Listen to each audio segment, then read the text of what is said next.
All right. Hey, guys. Welcome to the Big Three, where we get to talk about this week's sermon from North Boulevard Church of Christ in Murfreesboro, Tennessee. Yep. We're going to take questions and make observations from you, me, John, and this week's special guest, my husband, Drew Shea. Hey, thank you. Hey, it's always fun to be on the Big Three. There we go. Hey, so we had another great lesson this week. We're still in our upside down movement series, but we had a Mother's Day. We had a Mother's Day welcome. We did. But all right, so here's my quick summary of today's. All right, the boomerang effect. Yeah. When you extend mercy to others, it comes back to you. And the big question at the end is, what could God do with us if we were like Tabitha, like Dorcas, and we extended mercy to others? Yeah. I like the There you go. boomerang effect. Yeah, boomerang Good. effect. There Well you go. done, John. Yeah. All right, so you guys ready to dive into the questions? Sure. Yep. Okay, so we are going to share a highlight let's go from you first. Oh, John me, said I okay. was in charge this morning. Yeah, that's so Well, right. you're always in You charge. are in charge. We know that. We know who's in charge. I believe you right? called her the little general one time. That's her name. That Today's sticks with Mother's her Day, for right? sure. So let's just not Oh, forget sure that. day. All right. All right. Yeah. All You right. get to go first, Drew. So yeah, I really enjoyed the lesson. It was awesome to hear more about the boomerang effect Yeah. and the grace and the mercy, more or less the mercy that we receive. But this is kind of my question to you all. I think Okay. when you hear the words her mercy, often you hear it in terms with God gives us grace and right. mercy, not Murphy, but mercy. Yeah. So he was talking about, and we hear the story about Peter and Aeneas, and Peter being the instrument for God's amazing healing power. So how would you compare grace to mercy? Well, they do seem to be rather inseparable, don't they? They do. Yeah, grace, let's think about this. Grace is, mercy's not getting what you deserve. Grace is getting a whole lot more than what you deserve. Yeah, I would and say. I guess I feel like I'm a walking testimony to that fact. I always pray for God's mercy because I always feel like I'm in need of it, but I'm also always reassured by His grace that I just kind of have this sense of God's providing something for me that I did nothing whatsoever Right. to deserve that thing, but I just have this sense of well-being and peace, and I think that comes from being a follower of Jesus. But grace and mercy really are inseparable, I think, from each other. That's right. I guess when I think about grace and mercy, I think about the word undeserved. Yeah. Because both of them were undeserving to have that. And it reminds me of a few years ago in our area in Nashville, we had a school shooting at the Covenant School. Yeah. And we've heard several speakers, since then talk. And one of the things that has always stuck with me is the parents of the victims paid for the funeral of the shooter. Right. And I thought to myself as a parent, my word, what grace and mercy that they had to show to be able to do that. Yeah, and you only do that because you've experienced it yourself. That's right. From God. And the boomerang effect. That's exactly right. That's Hey, true. just a fun fact that I did. Well, it's not a fun fact, so forgive me for using that phrase.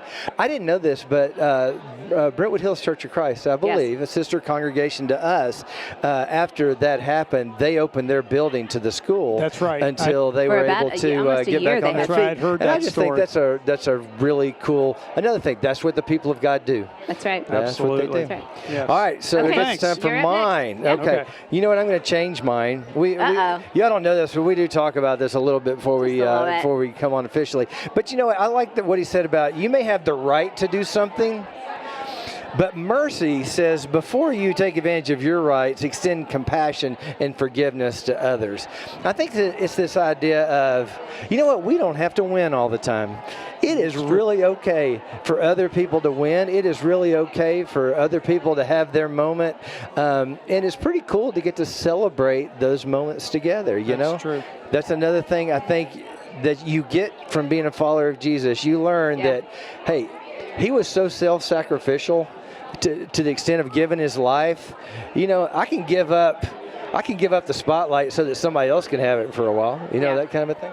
But I think that comes with experience. I think as we get older, we really do feel God's mercy and being able to say, okay, I don't have to win. That's right. It's not that important. As you're younger, everything's important to win, to be first. But all right, so we got you and me got a few, she's young, but you and me, got a few years on us, but she wouldn't know about this. But it is the coolest thing in the world. I think a turning point in life when all of a sudden you can really truly get excited for someone else's success. You're not envious. It's like I think you're right. You have to grow into that, but it is a cool turning point in life. It takes some kind of pressure off. It does. When you go, you know what? I'm just happy for that dude. It's kind of like at Christmas. Giving the presents feels better than receiving the presents. Always that giving. Now, still we'll enjoy having them. Yeah, it's pretty cool to get on that. But again, watching other people's happiness is absolutely a gift. All right, I'm stretching this out. But No, you're good. But it also goes back to what you were talking about. What we did talk about earlier is being humble, because there's a piece of we have to be humble sometimes to show mercy to other people. That's right. Yep. So I've discovered cooking in the last, 5 years or so. Okay. And I have to say, when I can cook something and it looks like I wanted it to look, and I am sitting there just waiting to see. I want to see the look on their face when they take a bite. I don't know. How amazing it kind of makes you feel good to see them. They're like, yeah, that's really good. So you were able to bless them. That's pretty cool. There you go. So what do you? All right. Oh, I got a couple You're different. the finale. We know this will be the finale of the big three. Well thought out. Reasoned. Absolutely. I think.